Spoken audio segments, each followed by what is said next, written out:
Добрый день, уважаемые дамы и господа. Мы снова рады приветствовать вас в пространстве системы академика Мианея Михаила Юрьевича. С вами я, Лазурко Елена Егоровна, ведущая подкастов, духовный целитель, психолог, представитель научно-учебного центра.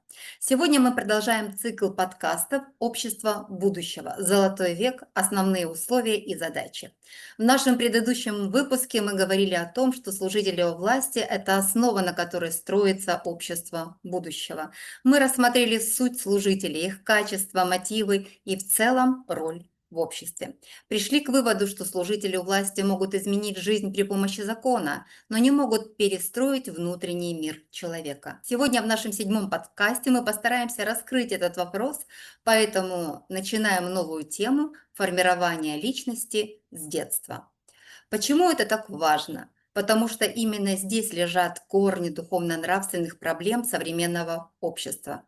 Итак, вместе с академиком Мианеем Михаилом Юрьевичем мы обсудим, какие законы, традиции и практики должны стать основой образования будущего, чтобы оно помогло воспитать достойных, сильных и осознанных людей. Уважаемый Михаил Юрьевич, добрый вечер. Мы начинаем. Вам слово. Добрый день, спасибо. Тема, разумеется, очень объемная, сложная, но что успеем, то рассмотрим. Если касаться предыдущего подкаста, да, «Золотой век. Условия номер 1», служители у власти. Первое ключевое – это кто, что за люди. Но, разумеется, если говорить о будущем, «Золотой век», то здесь по организации власти, конечно, заложено много других условий. То есть, что за люди?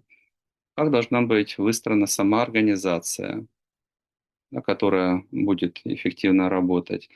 Каким должен быть образ жизни? В конечном итоге условия, в которых должны находиться, да, вот, люди у власти, должны быть такими, что они полностью мотивируют людей действовать во имя своей страны и не отвлекаться на какие-то посторонние вопросы.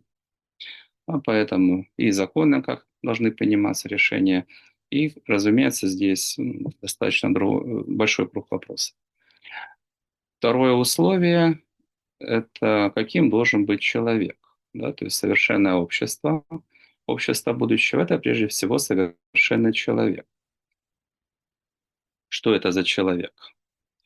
И у большинства людей представление о том, каким может быть человек в будущем, оно в большинстве случаев, в подавляющем большинстве случаев, стремится к нулю. Да, то есть, если человек смотрит в будущее, он представляет, что примерно это те же самые люди, которых он видит, ну, может быть, с какими-то там небольшими изменениями. Гаджеты будут лучше, люди будут толще, ну, или еще что-нибудь в этом духе. К сожалению. Хотя, по большому счету, причины для этого, они очень простые. Начиная там, школа, вуз. Не обучают же человека, вот, кроме как тела, да, анатомия. Человек это кто? Какой в нем заложен потенциал? Да? Что такое уровень развития человека? Это ваш нет. Да? Этого нет в системе образования. Почему? Потому что, по большому счету, этого нет и в науке. Поэтому нет откуда взять, чтобы обучать. Нет единого понимания, представления. В будущем человек, он будет каким. Да? И поэтому и стремления особо нет у большей части людей что-то в себе изменять. Нет понимания перспектив, нет понимания возможностей. Э, Что есть в целом, да, скажем так, в информационном поле? В некоторых учениях по этому поводу есть та или иная информация, но тоже она не всегда понятна, и в любом случае это не общепринято. Поэтому если говорить о будущем, о Золотом веке, то нам необходимо хотя бы в первом приближении представить человек будущего, да, совершенный человек – это кто? Каким он может выглядеть? Опять же, ни по этой теме, ни по многим другим у людей вот такой выраженной перспективы, способность представлять, да, ступени роста, она как бы в основном отсутствует, за исключением небольшой категории, да, кто этому посвящает время, способен представить. Поэтому Чтобы понять это в первом приближении, давайте посмотрим в прошлое. Кто такой первобытный человек? В шкуре, в дубинах, с дубиной, там какой-то ограниченный словарный запас, способность к организации, но как-то в племени живет, за мамонтом гоняется. Да, это вот начальный человек. Там взять, ну, плюс-минус там средние века, уже более-менее прилично одет, образование или нулевое, или начальное, но есть религия, да, у государства появляются, взаимодействие, где-то менее совершенный, чем современный человек. В духовном плане нельзя сказать, что он менее совершенен. Конечно, в истории есть разные периоды. Есть темные, да, есть светлые, но если мы берем какие-то пики по развитию, то в духовном плане в прошлом люди были во многих случаях и получше подготовлены и к жизни, и по своей духовной составляющей были получше. Ну, предположим, народные танцы. Причем даже в большинстве случаев, неважно каких народов, ну, скажем, Европы, ну, там ирландские танцы, ну, неважно, любой национальности. Это же непростые танцы. Да? И раньше же это было для всех. Да? То есть народ, да, это каждая маленькая деревенька, традиции, праздники, праздники, опять же, со смыслом, да, там, совершеннолетие, там, девушка знакомится там, с парнями, да, вот какие-то традиции, да, которые и воспитывают у человека, как себя вести, как себя держать, воспитывают уважение там, к противоположному полу, старшим, да, передают отношения, как там, к детям относиться, да, где забота, где воспитание. То есть были традиции, и люди этому обучались, да, и множество народных праздников с соответствующими смыслами. Ну, много из этого потеряно. Это ж не каждый же сейчас красавец или красавица, да, и чувствует себя на сцене отлично. 9 из 10 страх сцены, да, один из основных после страха смерти. А это же было для всех. Да? То есть если сравнивать периоды расцвета, то в массе своей духовной составляющей многие люди потеряли. Но в целом, конечно, общество изменилось, и другие технологии, совершенно другой уровень интеллектуальной подготовки, уровень образования. То есть в любом случае человек стоит на порядок выше. Да, хотя в по духовной составляющей он может очень сильно отставать. Но суть, что современный человек и первобытный — это небо и земля. Современный человек и человек будущего — это тоже небо и земля. Да, это совершенно такие кардинальные качественные отличия. Чтобы описать этого человека будущего, опять же, нужно определиться, а насколько далеко мы хотим заглянуть.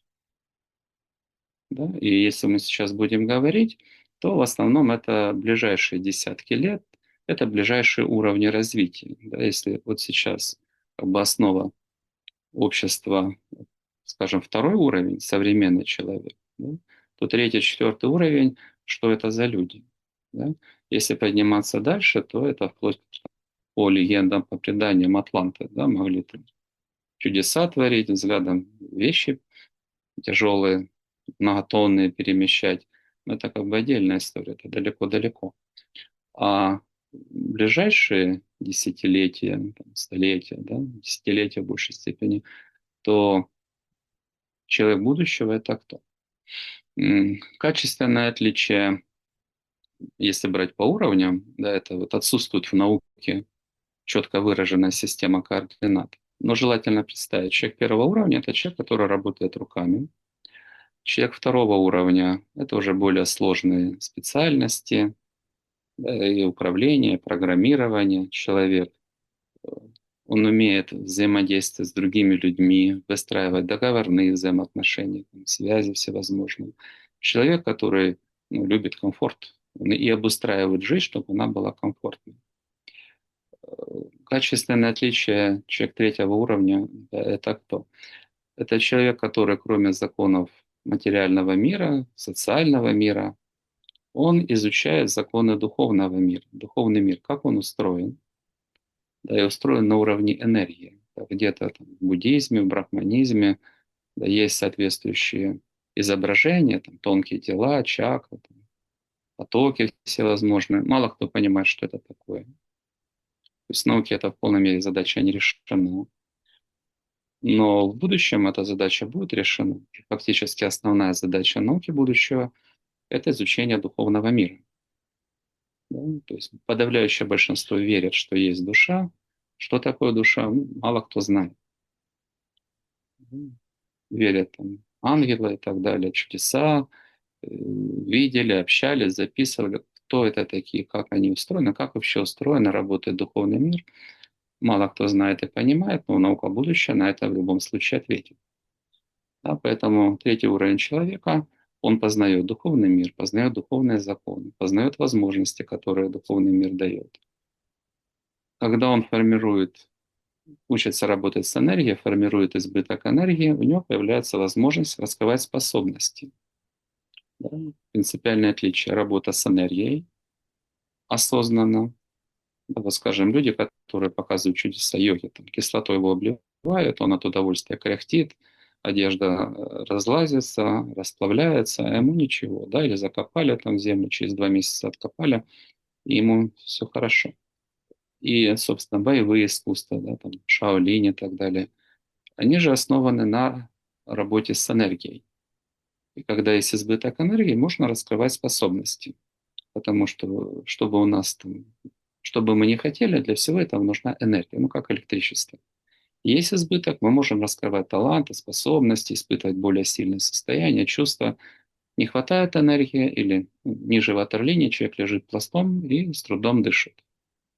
Сознание теряет, не хватает энергии, восстановился, глаза открыл. Ну, то есть в основе лежит энергия. И третий уровень — человек работает со способностями, но и фактически все его свойства, качества, они оцениваются с точки зрения, это делает человека лучше, светлее, сильнее, или наоборот, он теряет энергию, становится злобным, слабым.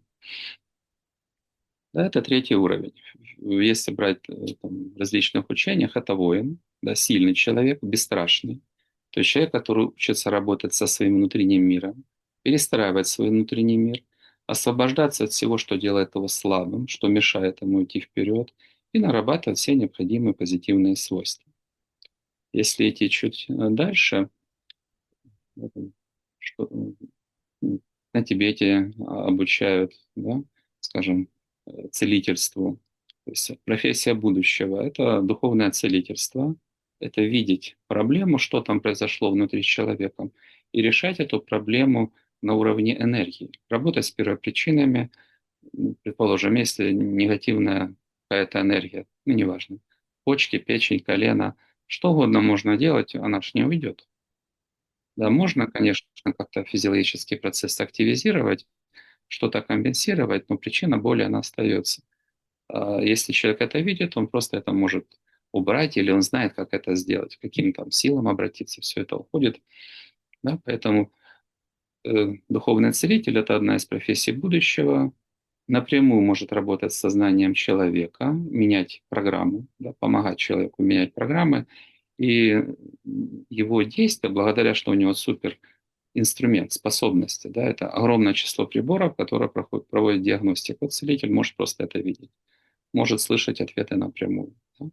Профессия будущего.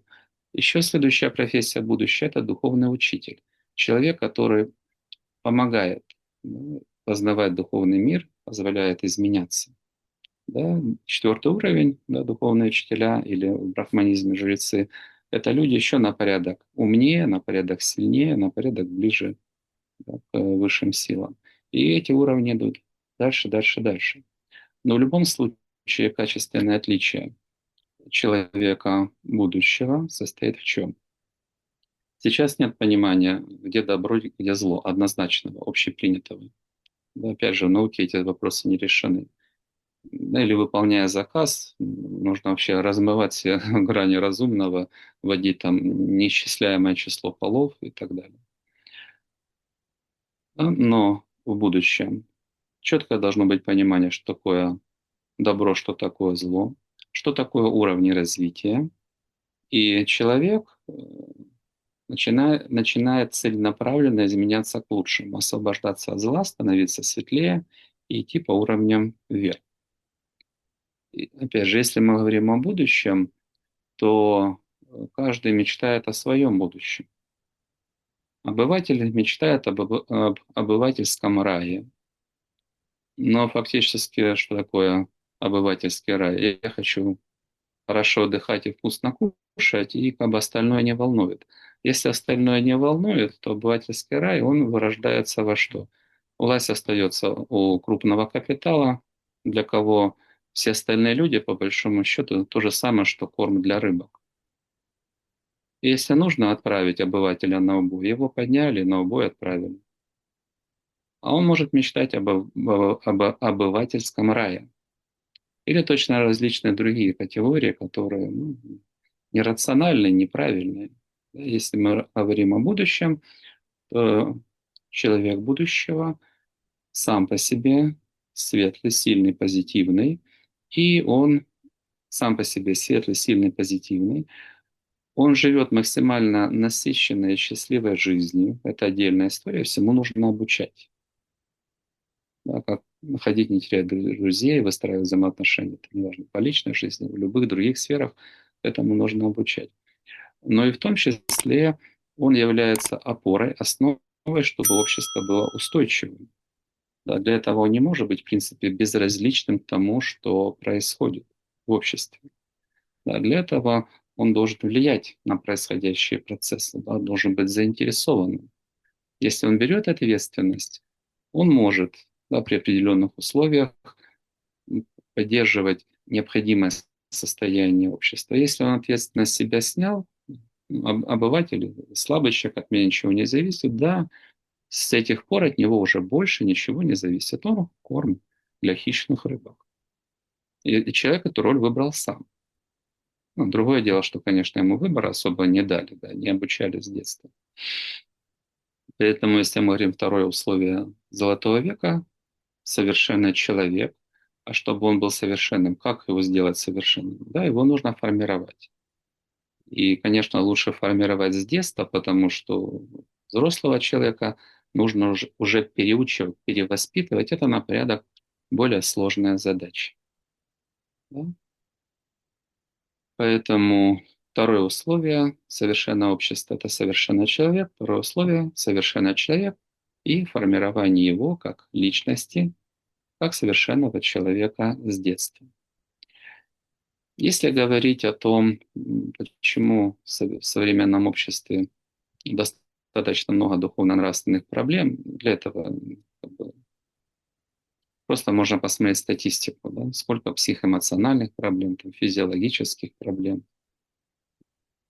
откуда они возникают.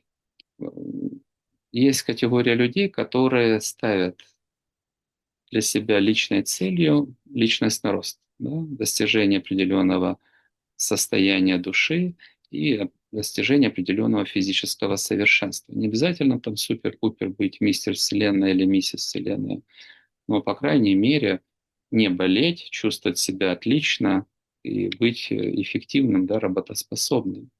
Те люди, которые эту цель ставят, они ее не всегда, но во многих случаях достигают, да, потому что информация есть. Не всегда она является общепринятой, да, не всегда она систематизирована. Ну, информация есть, желающие могут ее найти. И, скажем, если заглядывать в будущее, то, конечно, людям в этом плане будет жить на порядок приятнее. Они с детства будут учить, что человек может и должен быть сильным, совершенным, счастливым, успешным, и для этого нужно то-то знать и то-то делать. Да, и большинство людей будут такими же в любом случае. Да, неважно то, что думает, если входит определенный порядок, определенный закон, так оно и будет для всех или для подавляющего большинства, или, по крайней мере, тех, кто будет иметь полноценный статус гражданин. Если человек недоделанный, ну, значит, его права должны быть урезаны.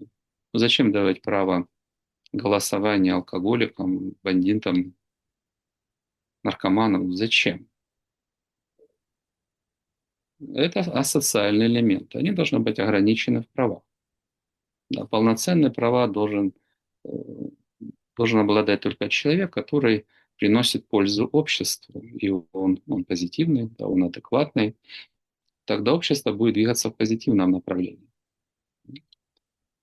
Если будут голосовать бездельники, они будут голосовать за что? Чтобы дальше бездельничать. Да, чтобы люди полноценные, адекватные на них работали. Они бездельничали. Разумеется, это неправильно. Если заглянуть в будущее, работает закон, да, определенный стандарт, то как в Спарте каждый спартанец сильный духом, сильный телом. Да. Точно так же, ну или иначе у тебя нет прав гражданина. Точно так же в будущем, когда работает определенный стандарт, то все люди к этому стандарту будут стремиться, этому стандарту будут соответствовать. Если брать современное общество, почему уныние, апатия, депрессия, самоубийство, конфликты, преступления? Почему? Ну, потому что условий быть другими, в принципе, не создано. Да, то есть какие условия для того, чтобы люди были благородными, достойными? Нельзя сказать, что вот такие массовые трагедии. Да, есть страны, где люди очень доброжелательные, приятно проводят время. Ну, конечно, такое тоже есть. Но в целом, чтобы формировать человека классного, что нужно? Ну, должен быть четкий стандарт. Да? То есть какой человек, как модель выпускника, что он должен знать и уметь. По физике, по математике, считать, писать. Точно так же в плане личностного роста, да, в плане духовно-нравственном, каким он должен быть. Да, должен быть четкий стандарт, да, конечная цель. Система образования для общества, для самого человека, для его родных и близких. Вот самый лучший вариант, он каким должен быть? Да, он должен быть четко определен. Под цель должна быть определена программа подготовки, да, программа воспитания тоже. Это решаемые задачи и даже на уровне, во многом, даже на уровне тех знаний, которые существуют. Люди обучаются их там, на тренингах личностного роста. Много литературы на эту тему есть.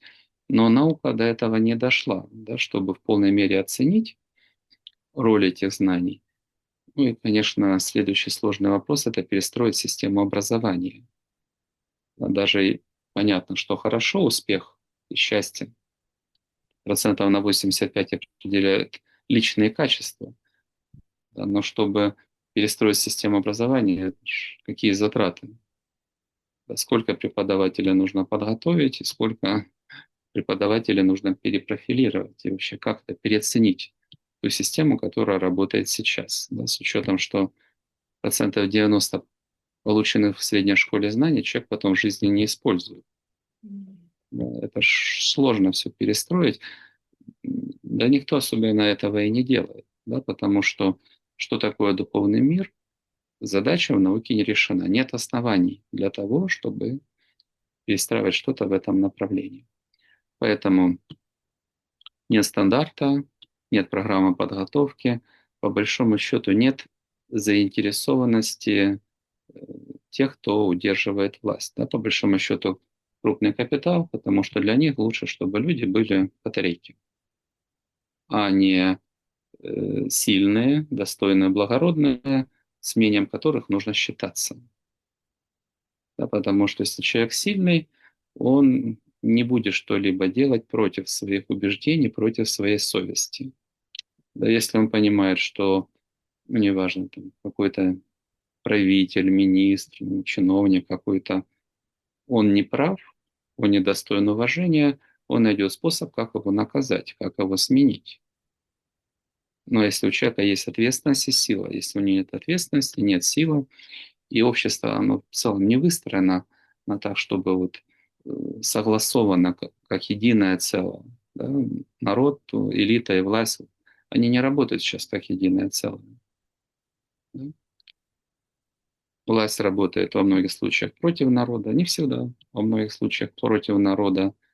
Элита, ряд политиков выглядит просто как карикатура. Раньше так в журналах комиксы рисовали с такими лицами, как выглядят некоторые руководители стран, в том числе. Да, это ужас. Это печально. Политология — это негативный отбор. Да, то есть люди должны быть шестерками, которые обслуживают хозяев. Для этого они должны быть послушными, они так воспитываются, а не так, чтобы это был человечище. Да? А нужно для развития общества, чтобы это были лучшие из лучших. Да? Поэтому нет подготовки, нет заинтересованности, по большому счету, тех, кто удерживает власть. Да? Это одни из ключевых причин, почему в духовно-нравственной сфере проблемы.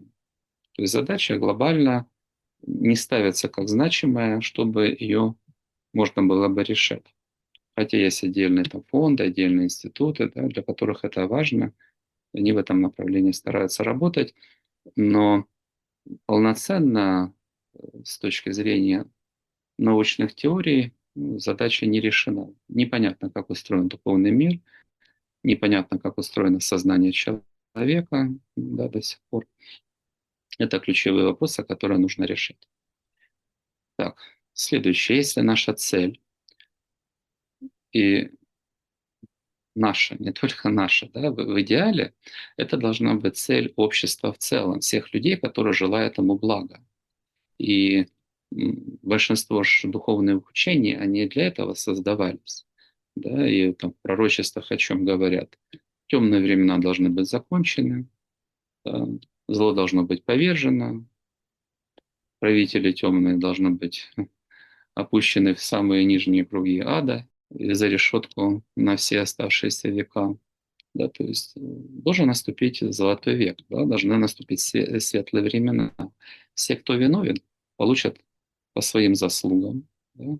Кто-то из живых, кто достоин уважения, чей путь позитивен, кто-то противоположную книгу записывается и по соответствующим маршрутам отправляется. Да. В любом случае нет силы выше Бога, в любом случае, да, общество будет двигаться в том направлении. Поэтому в идеале все люди, у которых есть что-то рациональное и доброе, они желают блага этому миру. Да? И чтобы решить задачу, как прийти к тому, что человек был совершенный, в том числе нужно посмотреть, что в истории. Есть ли у нас позитивные примеры, и к огромному счастью их более чем достаточно, потому что любая высокоразвитая цивилизация, она эти задачи решала и решала достаточно успешно. И мы говорили в прошлый раз, для того, чтобы анализировать, мы отбирали те страны, которые не так, что там за несколько десятков лет революции, перевороты, смена власти, сотни лет и больше как бы, власть по тому, как она выстроена, она по сути не изменялась. Да? Что позволяло им быть устойчивыми и что позволяло им творить историю, да? Достигать самых высоких вершин, быть примером для подражания. Там, где были самые такие яркие, ну, это в большинстве случаев это империя, там по античности много интересного. И в большинстве случаев, если мы посмотрим закономерности, везде они стандартные, абсолютно одни и те же. То есть четко должен быть определен стандарт. Человек, который нужен обществу, достойный, благородный, это что за человек? Да? Это прописывалось где-то в религиозных канонах, как бы религия как основа, но дальше это те или иные кодексы чести. Да? Да? Человек должен быть каким? Там, в Риме там, одно из определяющих это доблестный, там, католицизме, да, и тоже он должен быть и бесстрашным, там, и образованным и так далее. Да, и это выбито э, в храмах, да, основные свойства, да, которые наиболее почитаемы и необходимы для любого человека. Да, поэтому четко фиксируется стандарт, каким должен быть человек. В соответствии с этим программа подготовки и примерно плюс-минус половина времени уделяется именно этому.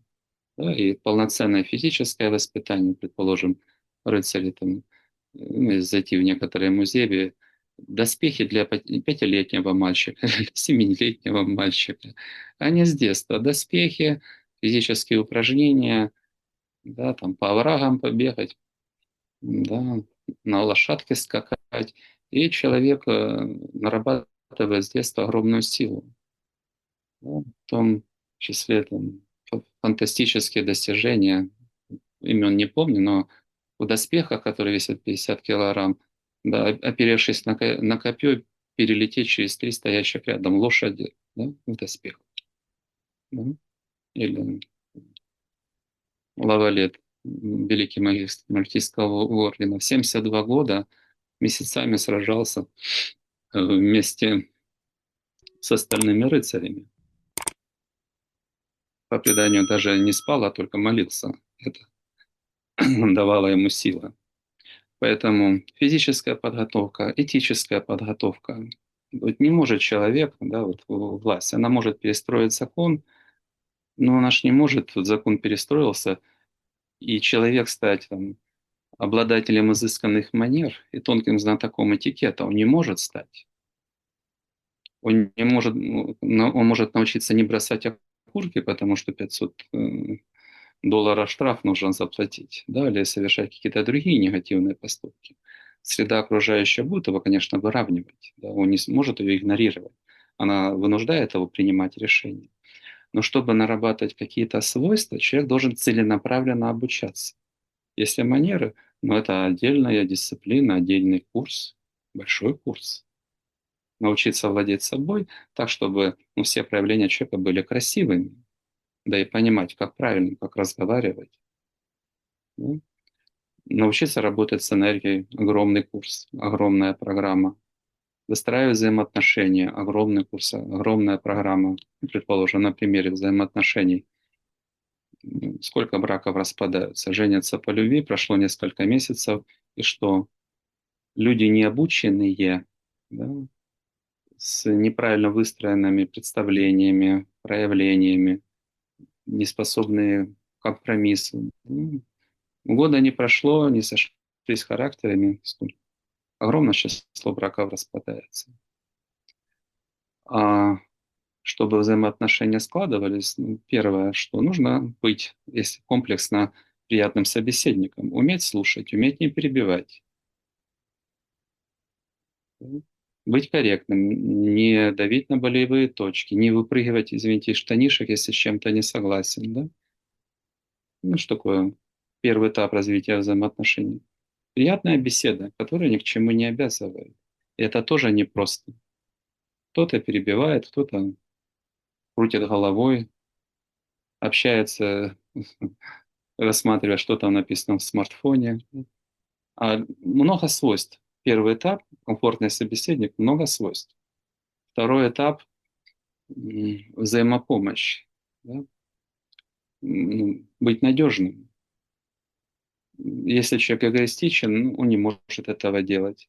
И если он адекватный, то он с удовольствием помогает другим людям, они помогают ему, ты все, ты нужен в этом мире.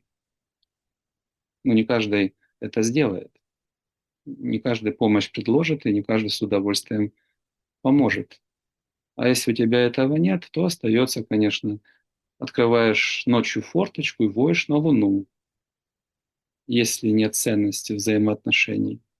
Да, тогда уныние, апатия, депрессия, одиночество тебя ждет. Поэтому быть надежным в делах, да, уметь договариваться и держать свое слово непросто. Следующий этап развития взаимоотношений — находить общий язык. Да, люди с разными ценностями, с разными интересами. Как найти взаимоприемлемое решение, как договариваться? Не могут многие люди договариваться, если папа с мамой научили способ достижения цели. Падаешь на спинку, орешь и топаешь ножками, и мамочка все сделает. Ну, это все способности по выстраиванию взаимоотношений. Насилием, командирским голосом, оно ж так не работает. Да? А если у человека все это работает, понимать, в том числе, там, что нужно в себе в идеале перестроить, чтобы это не царапало других. Да, если это работает, все спорные вопросы решать за круглым столом. Взаимоотношения могут развиваться неограниченно. А если не работают, то конфликты разносят людей в разные стороны. А если человек эти этапы проходит, тогда он может добраться и до работы с чувствами, да, с энергией, чтобы взглядом, улыбкой, интонацией, манерами, вот всеми проявлениями, состоянием души. Или ты радость порождаешь, или ты ее угнетаешь. Или ты развиваешь чувства, даже когда ты ничего не говоришь, состоянием души, да? Или ты их убиваешь. Да?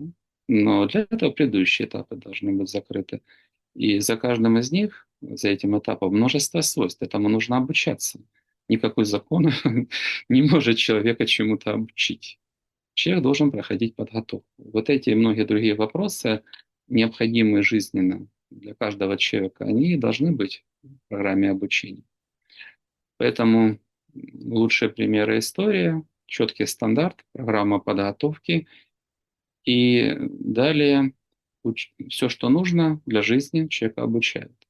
Быть надежным, преданным, честным, долг перед собой, перед близкими, ну и так далее, перед своей страной, перед всеми составляющими. Ты взаимодействуешь с этим миром, что такое долг, как правильно, что делать тебя достойным, благородным, ну или человеком позорным, да, с которым рядом стоять, это себя запятнать и лишиться доверия. Да? Человека этому готовит. И учет всех остальных факторов, влияющих на достижение этой цели. Да? Да, свою родину нужно любить, а для того, чтобы любить, ее нужно хотя бы знать ее историю, ее достижения. Да? Нужно знать свою страну, должна быть классная традиция, целенаправленно должны формироваться взаимоотношения, и законы должны быть соответствующие. Опять же, пришел небритый на бал, больше тебя на балу никто не увидит. Ты позорище. Толкнул, не извинился, ты хам. Зачем тебе еще на балах появляться? Да? Поэтому все, что влияет на достижение этой цели, оно изучается и доводится до определенной степени совершенства. Тогда мы можем получить люди, которые честные, преданные, бесстрашные, высокоэффективные. Есть, конечно, сбои в истории. В каждой стране есть и предатели, и коррупционеры, трусы. Но чем совершеннее вот эти механизмы, тем они более эффективно работают. Если есть те или иные сбои, это значит, кто назначал этого человека, оценивал, он допустил ошибку. Он поверил лжецу, подлецу. Да. Он допустил ошибку, но по мере совершенствования тех или иных процессов и результаты, соответственно, должны быть выше, выше, выше. Поэтому в истории множество примеров, да, высоких достижений. Другое дело, что не для каждого современного человека это является достойным примером, да, потому что если он эгоист, ну, эгоист, как же служитель, да, может быть примером. Для обывателя, да, моя хата с краю, ничего не знаю, в карман положить, закусить, как же что-то другое может быть примером. Да? Поэтому система представлений, понятно, что в обществе в целом она должна быть в будущем изменена. Она должна соответствовать в идеале духовным законам. То есть духовные законы — это что? Каким должен быть в том числе человек, какой потенциал в нем заложен, как раскрыть максимально потенциал человека, что такое полноценная, насыщенная жизнь, в которой служение, развитие, самореализация, взаимоотношения. Да? И причем огромная сфера взаимоотношений. Это личная жизнь, дети, родители, друзья, сослуживцы, люди на улице, наставники, да, одно из ключевых. Да? Общество в целом, да, как выстроить взаимоотношения, как правильно. Обеспечивающий деньги, образ жизни, быт по всем сферам жизни у человека должно быть понимание, какие цели являются позитивными, да, и как правильно, что принесет максимальную пользу. Это то, чему нужно человека готовить. Если возвращаться к примерам, скажем, служителей у власти, там, Сингапур, другие страны, то правитель у власти способен создать вот внешнюю, с помощью закона, да, комфортную среду. Способен. Мы с вами сказали, человек, конечно, будет подстраиваться, и там, где окружающий мир позитивная, степень позитивности людей, она будет на порядок выше, где окружающий мир, она такая напорная, окружающая среда, наполненная злобой, какая-то депрессивная, на порядок. Но чтобы человек изменился качественно, да, поднимался по уровням, раскрывал свой потенциал, нужна именно система подготовки, понимания, какой потенциал заложен в человеке и что для этого нужно осваивать. Да. И в идеале формирование личности с детства, да, если личные качества не предопределяют состояние человека, его судьбу, то именно формированию позитивных убеждений, принципов, ценностей, стремлений, формированию всех необходимых качеств, навыков, этому и должно уделяться соответствующее внимание. Да, предположим, 90% знаний не использует человек, но ставить и достигать цели в идеале это ж нужно каждому? Нужно. Находить и не терять друзей нужно? Нужно. Управлять собой. Что такое управление собой? Если у человека есть понимание, что собой можно научиться управлять, то расстраиваться или радоваться — это выбор человека. Я спокоен, я расслаблен, в груди огонь, в глазах свет, энергию на максимум. Человек входит в это состояние, если у него есть власть над собой.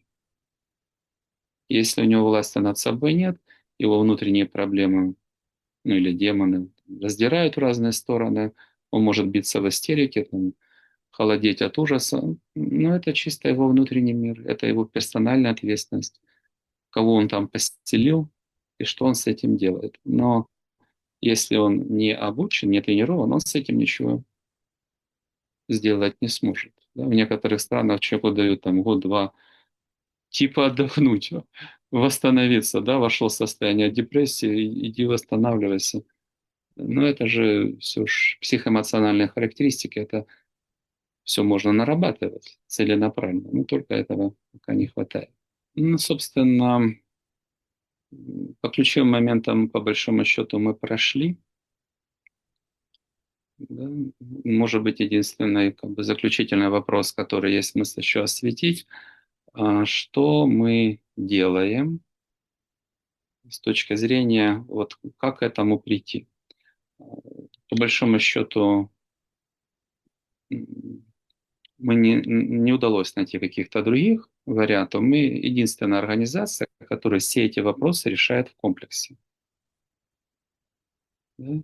И знания, которые нужны, знания будущего, как устроен духовный мир на уровне энергии, на уровне духовных законов. Значит, мы рассматриваем, что такое знание будущего. И вот все, что мы рассмотрели сейчас, это часть нашей программы действий. Стандарты достойны, да, каким должен быть человек. Стандарты по развитию, что нужно делать для того, чтобы это было полноценное воздействие на себя и изменение всех составляющих, да, своего сознания, своего тела. Стандарты личности в плане внутреннего мира, каким должен быть человек. Стандарты судьбы, каким целям достойно стремиться, как цели взаимодействуют друг с другом.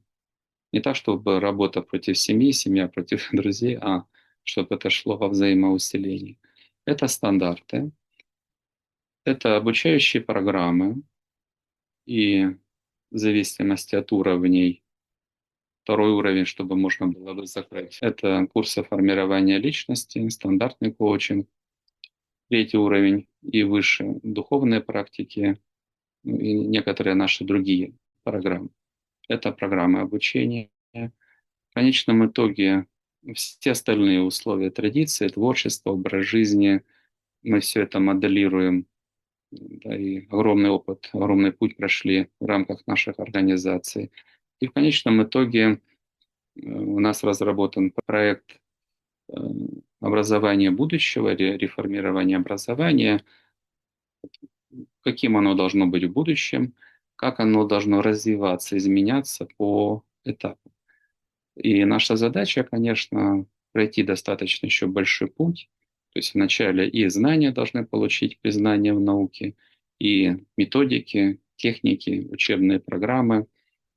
И один маршрут — это через науку, второй — через взаимодействие с широкой аудиторией, да, то есть наши курсы учебные, наша школа онлайн, и по личностному росту, и по духовному развитию, чтобы это было понятно для людей, чтобы это приносило максимум пользы. Это основное то, что мы делаем и представляем, в том числе, начинаем представлять, в том числе на наших ресурсах, как YouTube-канал и на некоторых других.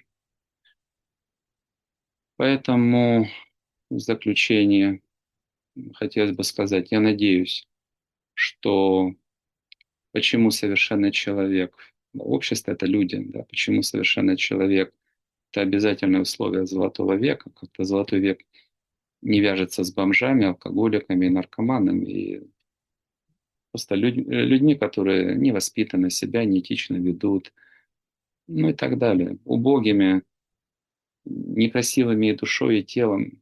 Это не золотой век. Золотой век — это век, в котором все прекрасно. Поэтому хотелось бы пожелать понимания, что может один, любые таланты, достоинства. Потенциально это может каждый. Да, это заложено в каждом человеке. Хотелось бы пожелать, чтобы было включено стремление к совершенству. Да, и, конечно, в идеале, чтобы это стремление превратилось в действие и в наилучшие результаты. Поэтому не сдаваться, не махнуть на себя рукой, а увидеть лучшую версию себя и всеми силами души к ней идти. Спасибо. Далее, Лена Громова. Спасибо огромное, Михаил Юрьевич. И, как всегда, очень воодушевленно и полно, очень мотивационно. Конечно, здорово, что у нас в обществе сейчас есть люди, которые стремятся, но их немного и не системно. И очень классно, когда будет в обществе единая программа, которая развивает людей, дает ориентиры, программа подготовки. И мне приятно, что в нашей системе, в рамках нашей системы уже данный проект существует. Спасибо огромное за то, что мы к этому сопричастны. Дамы и господа, наш эфир подходит к концу, разговор достаточно насыщенный и полный. И мы вам предлагаем, кто хотел бы более подробнее познакомиться с проектом образования, с манифестами нашей организации, с программами обучения, в нашем описании подробнее ссылочки, пожалуйста, переходите, смотрите, изучайте.